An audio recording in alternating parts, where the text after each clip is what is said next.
altıncı dinden çıkarıp näme murtetlik artýan zat näme men istehza'a bi şey'in min dinir rasuli ev sevabillahi ev iqabihi kafara diye. Kim diye näme Rasulullah'ın getiren dininin üstünün dininin bir zadynyň istehza'a gülse diye.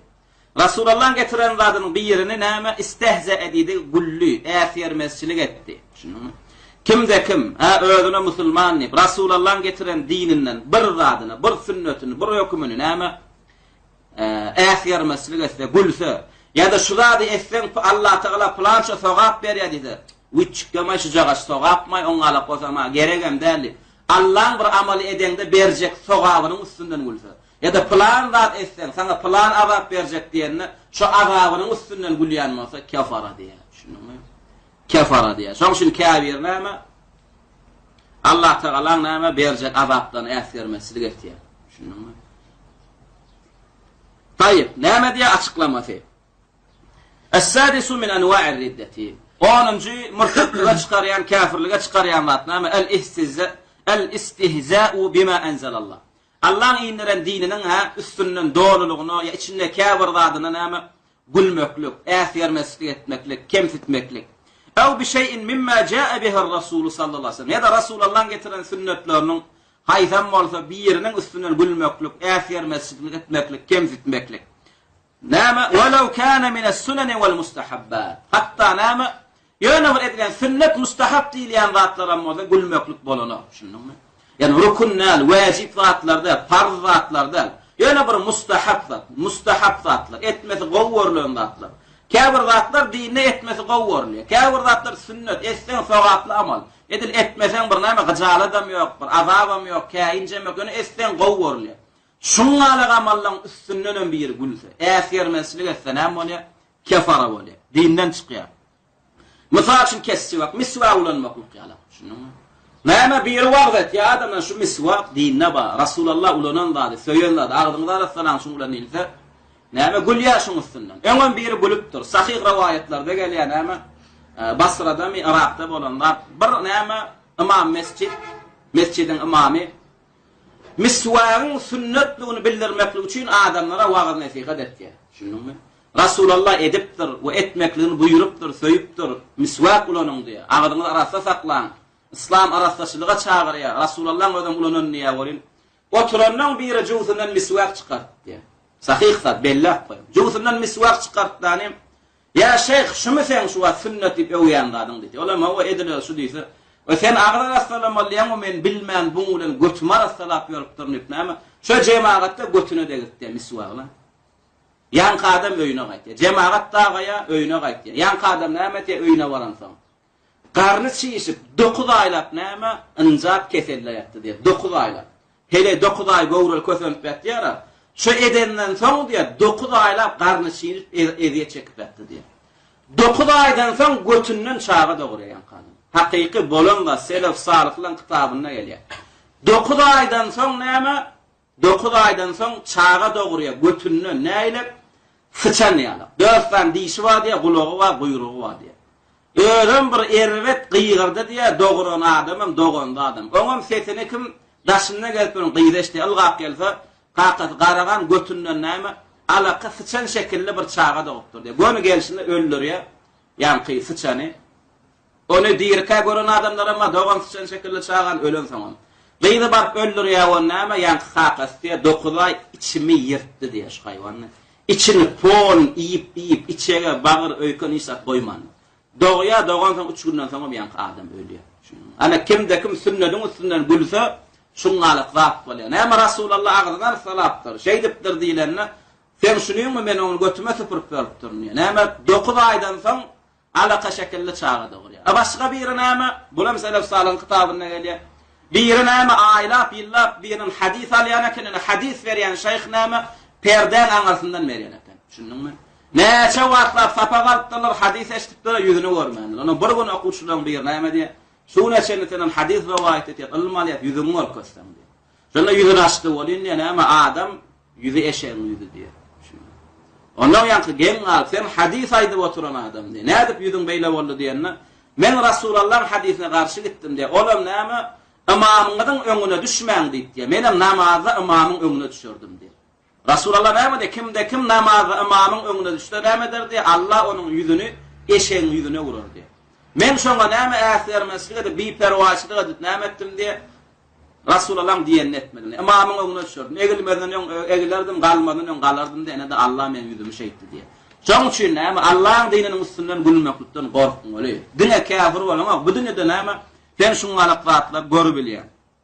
Şoň üçin hatta miswak boldy, ya qassu şarip ya da näme murtuňu näme we ahzu ya da murtuň keseltmek. Rasulullah murtuňu da kesin diye.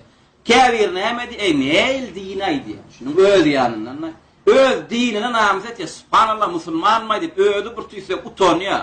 İliň dini o Amerikan dini, Orsun dini, A3'ya, Yıldız'ya. Bizim dinimiz näme? Murtun kiçel, goltuğundan başga zat ýokmy dip näme? Äsger mesele diye. Murtet dinden çykaş oladymlar. Aslı din niliyana taqdim edilmeli. Sünnet niliyana taqdim edilmeli. Allah ve Resulünün buyruklaryny näme? Başyna täze edip götürmeli. Näme di ahzy şa'ril ibd ya goltuğundan ayırmak we taqlimul azafir ya dırnaklan ayırmak. Şu zatlar bir istehza. Bu zatlardan gurrun ama başga zatlar gurulansana dip näme? Gülen bolsa ya äfermeslik eden bolsa näme? Sara kafiran ya. Kafir bolýar. Dinden çykýar. Şunuňmy? Delili näme? Kavluhu Teala Tevbe surasının 65-66. ayetler näme diýär? Ve la in sa'altahum la yaqulunna innama kunna nakhudu ve nel'ab. Bu topar adamlar näme? Allah ve Resulünün üstünden gülýärler. Şeýde murtet bolýarlar.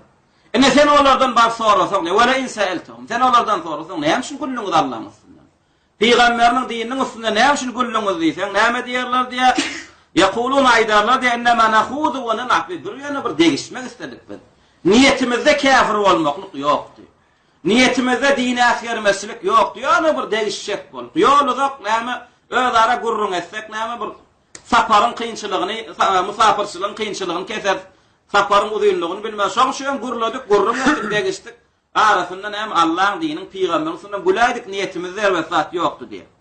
Şolara aýt diýär. Kul şeyden degişenlere aýt diýär. Kul Ebillahi ve ayatihi ve rasulihi kuntum testehzi'un. İnne Allah'mi ve ayetlerimi ve onun rasulü menne size degişerlik zat boldy diye. İnne başka zat gutordy mı diye. Hemme zatın üstüne güllüňiz. Hemme zatdan deňişdiňiz. Şuňmy? Bir zat edilýän bolsa etdiňiz. İnne Allah ve onun dini ayetleri, onun peýgamberi galym la ta'tediru diye. Ötünç soraman diye. Biz bilmäniz, niyetimizde kafir bolmaklyk ýokdy. Şuňmy? Yok diye. Hiç sarın dinlemedi. La ta'tediru diye. Ayet olur diye. Ötünç soramam. Ve ey Muhammed diye. Resulü Muhammed sallallahu aleyhi ve sellem ayet diye Allah Teala.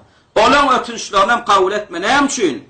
Kad kafartum ba'da imanikum. İmanın neyemedin bilenizden siz kafir olunuz diye. İmanın neyemedin bilenizden sonra siz neyeme? Kafir olunuz diye. İnne size neyeme? Ötünç yok. Sizin hiçbir ötüncünüz neyeme? Kabul edilenek. Neyem için?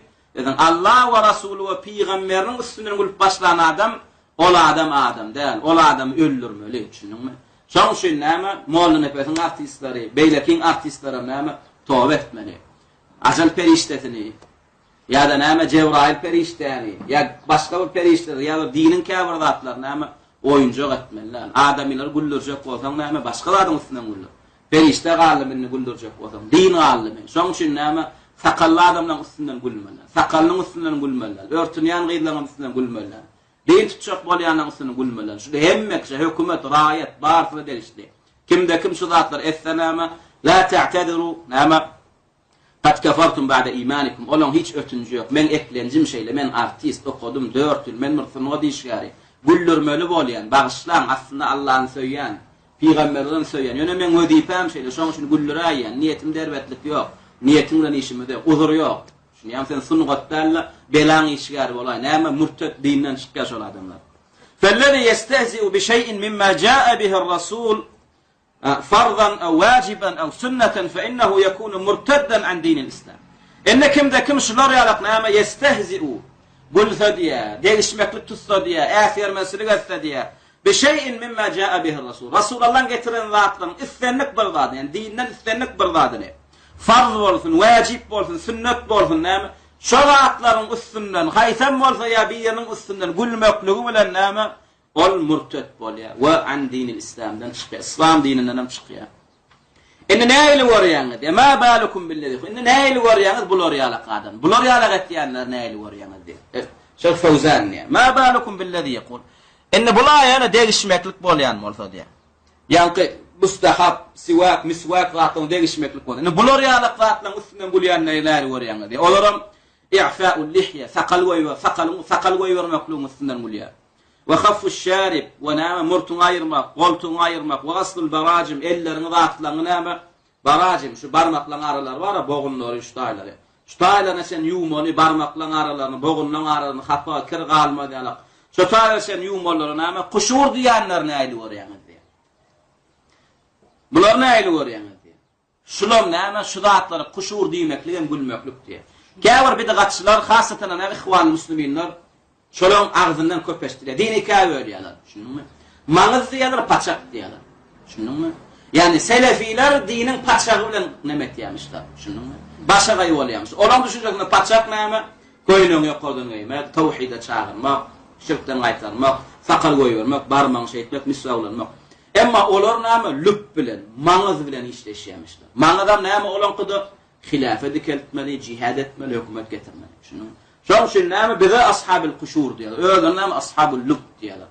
Aslynda seredip otursaň kuşur gawyk. Olara bize gawykçymyş, paçakçymyş, olaram kim lüpçümüş, lödöreçümüş. Näme esasy maňyzmyş. Aslynda maňyzy goraýan zat näme? Gawyk bolmadyk zadyň o içini gorak bolan o. Garpyzyň paçagy bar dogurdamy? Garpyzyň hem içi var. Hey bazarda paçagaryň alyp içi satylýar, garpyz berdiňiz, garpyzyň içi berilýärmi? Daşy bilen berilýär. Şu daşy bolmasa içi saklap bolan, oğlan. Şu içine ýetjek bolan ki daşyny ýykmaly. We içini gorajak bolan şu daşy bek gaýym bolmaly. Aslynda bular ikisi bir zat. Garpyz, paçaksyz we näme? Paçagam näme? Löpsiz gözegine getirip bolan. Bular iki zady bitewi, dinne paçak gawyk ya da dinne näme lüp diýilýän zat ýok. Dinin hemmesi lüp. Dinne näme bular gawyk meseleler, bular näme lödöre meseleler, oňalyk ýok. Dinin hemmesi lüp.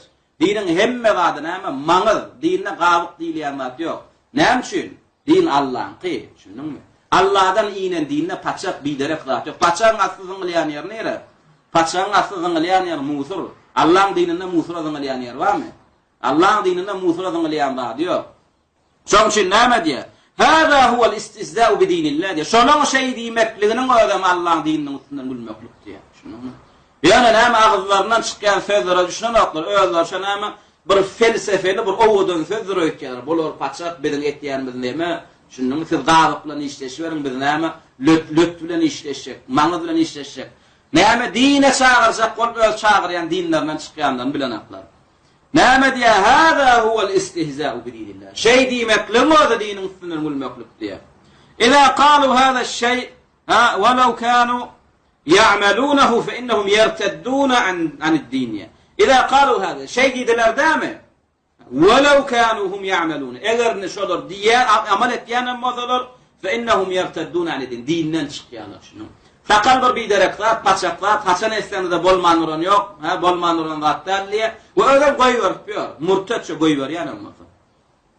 Lianna hada tanaqqusun lima jaa bihi ar-rasul sallallahu aleyhi ve sellem. Näme üçin? Dedim bunun edenler näme tanaqqus?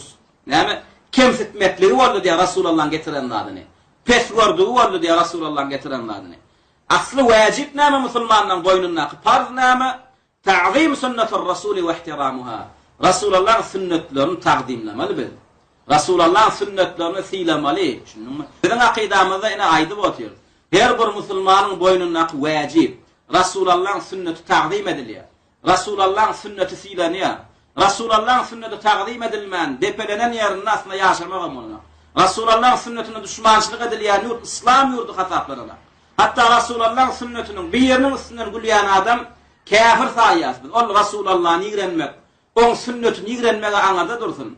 Rasulullah sünnetiniň bir zadynyň üstünden näme gülýäni musulman saýýamyz. Näde sen musulman boljakmysyň? Sen näme Rasulul Akram en awraýly jomart, näme gayratly ilimli Peygamber Muhammed sallallahu aleyhi ve sellem näme sünnetiniň üstünden gülýär. Näde sen musulman bolýan? Ebeden musulman bolmaýan. Musulman boljak bolsaň Resulullah'ın sünnetini söýmeli, taqdim etmeli. Şunuňmy? Bolar bolgusyz bu nasip berenlere taqdim etmeliler. Olan kanunlaryny, hökümlerini taqdim etmeliler. Haqiqi taqdimiň eýesi Resulullah'ın taqdim etmeli, oň dinini taqdim etmeli, oň sünnetini taqdim etmeli. We hormatlamaly. Göz guwancymyz başymyzdan täze edip goýmaly. ولو حتى لو أن الإنسان وقع في شيء من المخالفة لهوى في نفسه فإنه يحترم سنة الرسول صلى الله عليه وسلم، يحترم السنن. طيب إن كابر آدم دي حتى كابر إنسان ولو أن الإنسان حتى كابر إنسان öldü diye hay hevesini eğerip näme ýa bir para horşulyk edip beýdip bir Rasulullah'ın getiren zadyna garşysyna amal etýänem bolsa diye şoň kalbyna iman mawzy sünneti söýýär diye. Bir misal şu näme sakal siriya goýberenok. Ýöne onda da sakal deni bolsa näme de berekellah diye. Oňor ýany gaýdy edibileniňiz edin. Bir de eciz bolýar, edibilemi gaq diye düşünme. Aksine şoň adamlar ba öýde goýberlenek bilýär men bir günäkar adam diye. Berekellah ýaşlygyňyzdan şeýtan bolsaňyz näme siz maşallah hakyky musulman boldy. Emma kafir näme goýberýär.